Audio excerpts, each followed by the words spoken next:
नमस्कार, आप सभी का स्वागत है टर्निंग पॉइंट 888 एस्ट्रोलॉजी में। आजकल का जो समय चल रहा है और आने वाला भविष्य भी, ये बहुत ज़्यादा इंडिकेट कर रहा है कि जो लोग जीवन में अच्छा करना चाहते हैं, उनको सिर्फ कर्म करने से नहीं होगा, कर्म के साथ साथ धर्म का भी रास्ता लेना पड़ेगा।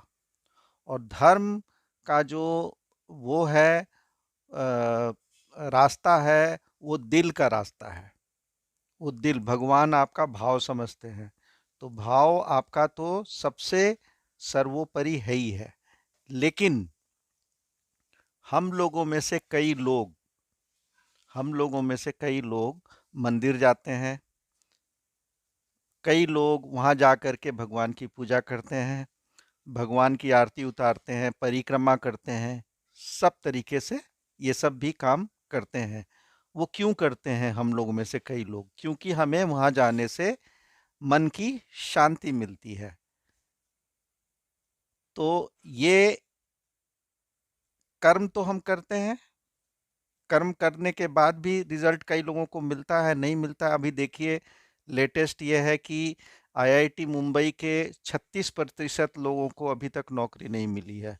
अब कोई लड़का जिसके अपने माता पिता जी का कोई बेटा या बेटी आईआईटी मुंबई में क्वालिफाई कर जाए, तो वो तो बिल्कुल चैन की नींद सोएंगे कि भाई अब तो मेरा बेटा कहीं ना कहीं अच्छा से या बेटी अच्छे से कहीं ना कहीं प्लेस हो जाएंगे। लेकिन वहाँ पे भी प्रॉब्लम आ रही है। भविष्य जो है ना, क्योंकि जो संसार का और देश का, मतलब ये वो चल रहा है, टाइम और फ्यूचर प्लैनेट्स का जो पोजीशन चल रहा है, खास करके शनि कुंभ राशि में है, वो ऐसा चल रहा है कि कर्म के साथ साथ धर्म का रास्ता आप नहीं अपनाएंगे ना, तो आपको कष्ट ज़्यादा भोगना पड़ेगा। तो आज हम इसी विषय पे चर्चा करेंगे कि कर्म तो करना आपके हाथ में है, धर्म जो आप रास्ता लेते हो, मन से आप पूजा करो। और जब आप मन से पूजा करते हो तो उसके कई भी प्रकार के पूजा करने की विधियां हैं, वो आप करते ही होगे अपने अपने तरीके से। लेकिन हम मंदिर में, आज हम जो जिस पे बात करेंगे कि हम मंदिर में जब जाते हैं तो परिक्रमा भी करते हैं, मंदिर में मूर्तियों की परिक्रमा भी करते हैं। पहले तो हम मंदिर में जा कर के क्या खोजते हैं? तो मंदिर में हम ये खोजते हैं कि भैया हमसे कोई गलती हुई हो, पापों से मुक्ति मिल जाए, मन की शांति मिल जाए, घर में हमारे सुख समृद्धि आवे, पॉजिटिविटी बना रहे। क्योंकि जीवन में रोज हम निगेटिविटी कलेक्ट करते हैं, उस निगेटिविटी को कैसे दूर किया जाए, तो मंदिर में जा कर के पूजा पाठ करके हमें वो एक पॉजिटिविटी आती होती है। अंधकार हमारे जीवन से समाप्त हो, जो हमारी अधूरी मनोकामनाएं हैं, नौकरी नहीं मिल रहा है, शादी अच्छा नहीं हो रहा है, ये नहीं हो रहा है, वो नहीं हो रहा है, वो पूरी हो। तो कर्म के साथ साथ धर्म, जो मंदिर में, और मंदिर तो हम हिंदुओं का है, जो क्रिश्चियंस है वो चर्च में जाते हैं, मुस्लिम्स वो जाते हैं दरगाह में जाते हैं, मस्जिद में जाते हैं, सिख जो हैं गुरुद्वारे में जाते हैं, उसी तरह से सब लोग अपने अपने धर्म स्थान पे जाते हैं। तो आज हम जो अपना हिंदू धर्म के मुताबिक जब हम जाते हैं पूजा करने के लिए, तो हमें इन कारणों से एक व्यक्ति जाता है, जो कारण मैंने बताए अभी। वहां पर हम पूजा करने के बाद परिक्रमा भी करते हैं मूर्ति का। तो देखिए, जैसे कर्म में हम कोई गलत नहीं करें, तब हमारा जो काम है, ऑफिस का काम या कोई भी जो काम कर रहे हैं, वो सही तरीके से चलेगा। तो ऐसे पूजा में भी एक विधि होती है, उसको ठीक करना है तो ठीक से करो, नहीं करना है तो मत करो। तो मैं आज इस वीडियो में यही कोशिश कर रहा हूं बताने के लिए कि वो विधि क्या है। वो विधि क्या है?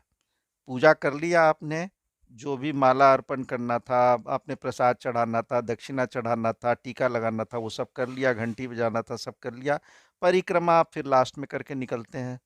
तो परिक्रमा कितनी बार की जाती है, उसमें कौन सा मंत्र जाप किया जाता है, ये सब हम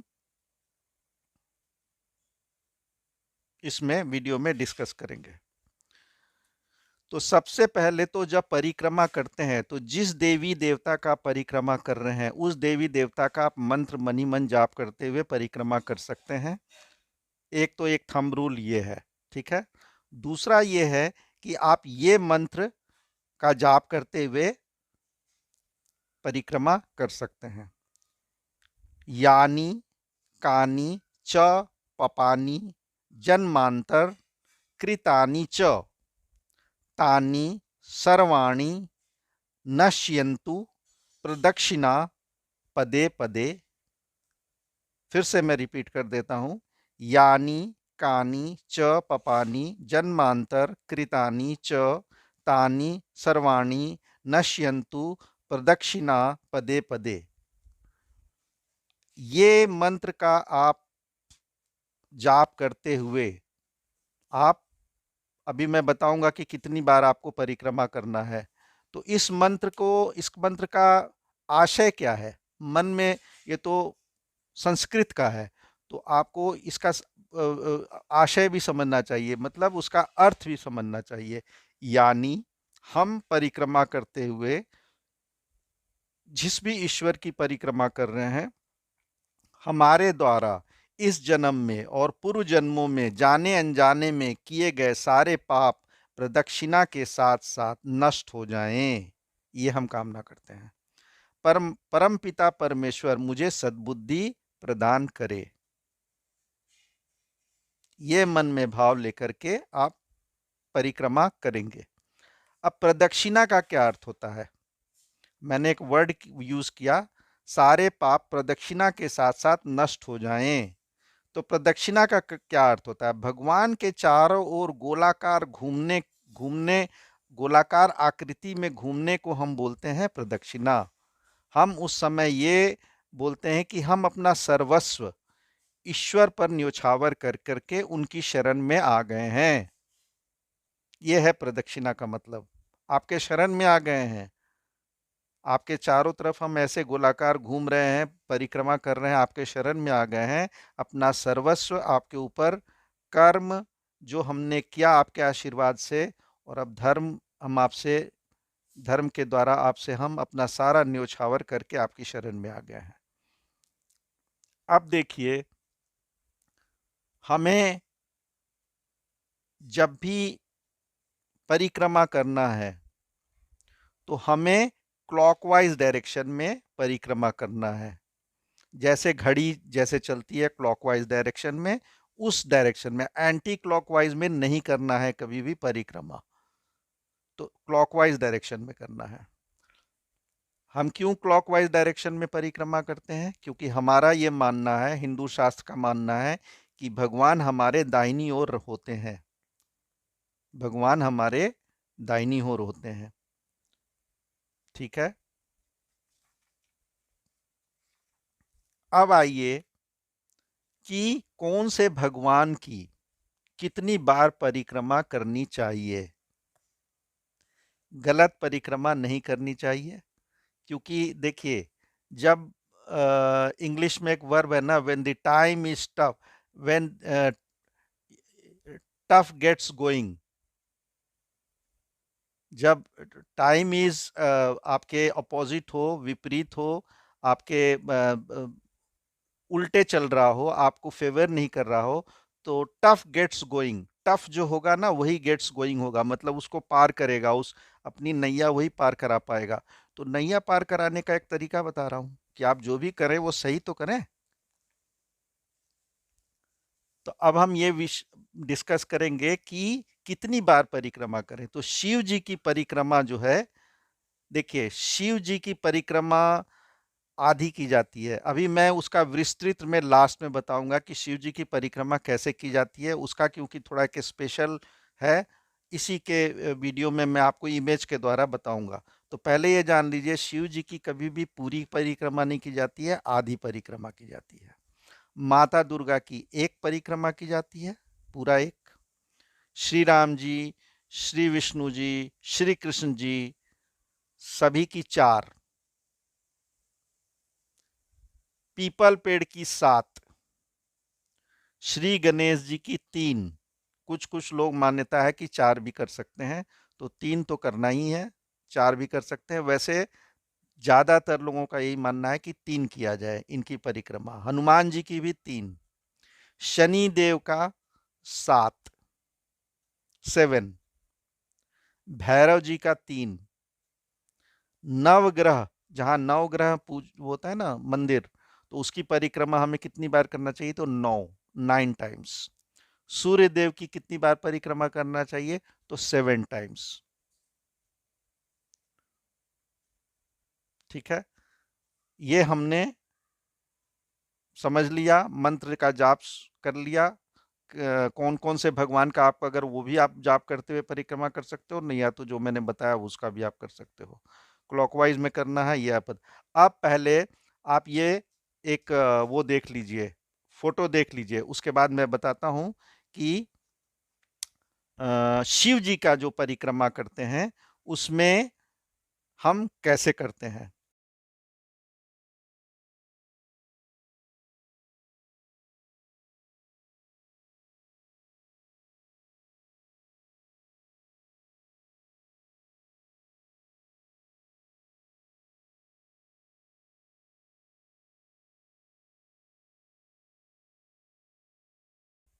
आशा करता हूं कि आप फोटो देखे होंगे।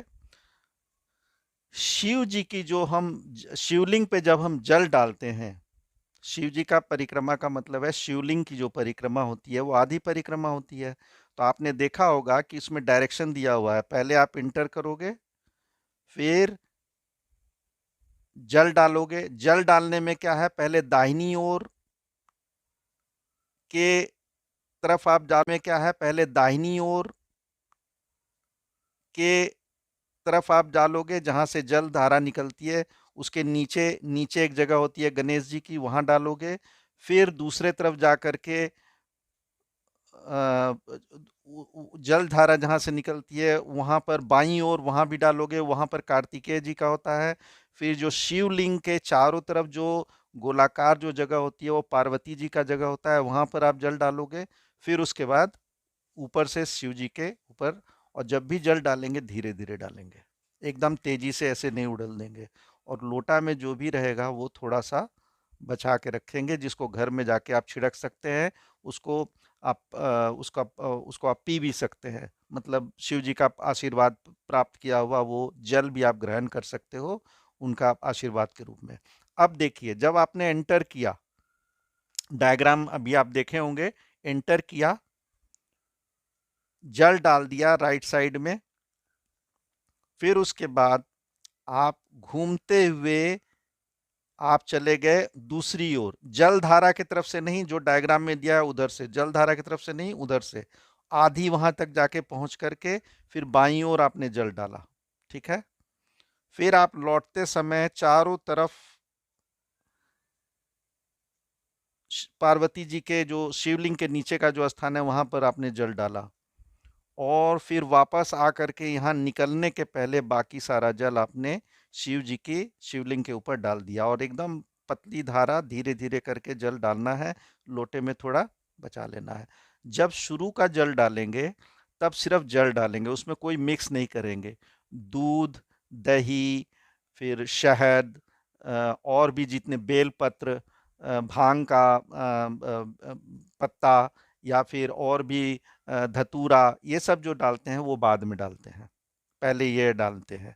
शिव जी को जब भी डालेंगे तो पहले जल डालेंगे, सबसे पहले तो वही दाहिने तरफ। फिर आप आधी परिक्रमा के लिए पूरा घूम के वहां जाएंगे, फिर बाईं तरफ कार्तिकेय जी के पास। फिर वहां नीचे में पार्वती जी के जो स्थान है वहां पर नीचे में शिवलिंग के चारों तरफ जो होता है वहां पर डालेंगे। उसके बाद फिर लौट करके जब आएंगे निकलते समय, आधी परिक्रमा पूरी हो गई आपकी, इधर से आप गए और लौट के फिर वहीं से निकल रहे हैं वापस डायग्राम के जैसे। और फिर ऊपर से आपने बाकी जल डाला शिवलिंग के ऊपर और निकल गए। उसके बाद आप बाकी जो दूध दही जो जो मैंने बताया, और या जो आपको और पंडित जी बताए हैं वो भी आप उसके बाद आप डाल सकते हो। तो ये विधि है भगवान शिव जी के शिवलिंग पे। अ, और आपका चेहरा किधर होना चाहिए? शिवलिंग जनरली या तो उत्तर की तरफ होगा, जलधारा उधर निकलती रहेगी उसकी जो मुख होता है जलधारा का, या पूरब की तरफ होगी। तो अकॉर्डिंगली जब आप एंटर करेंगे तो अगर दक्षिण की ओर मुंह मुंह रहेगा, आपका दक्षिण की ओर मुंह रहेगा। अगर उनका उत्तर पूरब की तरफ है तो दक्षिण की ओर मुंह रहेगा, और अगर उनका उत्तर पूरब की तरफ है तो पश्चिम की ओर से आप एंटर कर रहे हो। फिर आप डाल करके और वापस जा करके और फिर ये पूरा विधि के अनुसार जल आप वहां पर शिवलिंग पे डाल रहे हैं। देखिए, हमें कोई भी पूजा पाठ अब करना है, क्योंकि देखिए टाइम बहुत टफ है आगे भी। मैं तो अब देख रहा हूँ कि लोगों के लिए जॉब और ये सब बहुत सारी मुश्किलें आ रही हैं जीवन में। बहुत सारे तरह से लोग परेशान हैं। गवर्नमेंट जॉब तो इतना है नहीं कि सब लोगों का पेट भर सके वहाँ से, तो बाकी लोगों को तो प्राइवेट जॉब ही मिलेगा या अपना बिजनेस करेंगे। तो कर्म के साथ साथ धर्म का भी रास्ता अपनाना बहुत जरूरी हो गया है। Fittest of this survival, survival of the fittest. तो हमें सर्वाइवल ऑफ द फिटेस्ट की कैटेगरी में आने के लिए कर्म के साथ साथ धर्म का भी रास्ता अपनाना पड़ेगा। और वो धर्म, ऐसा धर्म अपनाएं या तो हम करें ही ना, और करें तो उसको सही तरीके से करें। इसी आशय से ये वीडियो बनाया गया है, क्योंकि परिक्रमा सभी लोग करते हैं, जल सभी लोग डालते हैं शिवलिंग पे। तो गलत तरीके से न डाल करके सही तरीके से डालें। समझने का फेर है, एक बार आप समझ लिए तो गलती नहीं करेंगे, फायदा आप ही को मिलेगा। तो यही हमारा ये उद्देश्य था इस वीडियो का। आशा करता हूँ आपको दी हुई जानकारी अच्छी लगी होगी। अगर दी हुई जानकारी अच्छी लगती है तो मेरे चैनल को कृपया सब्सक्राइब करें, लाइक करें और फॉलो करें। और तब तक नेक्स्ट वीडियो तक के लिए जय श्री राम।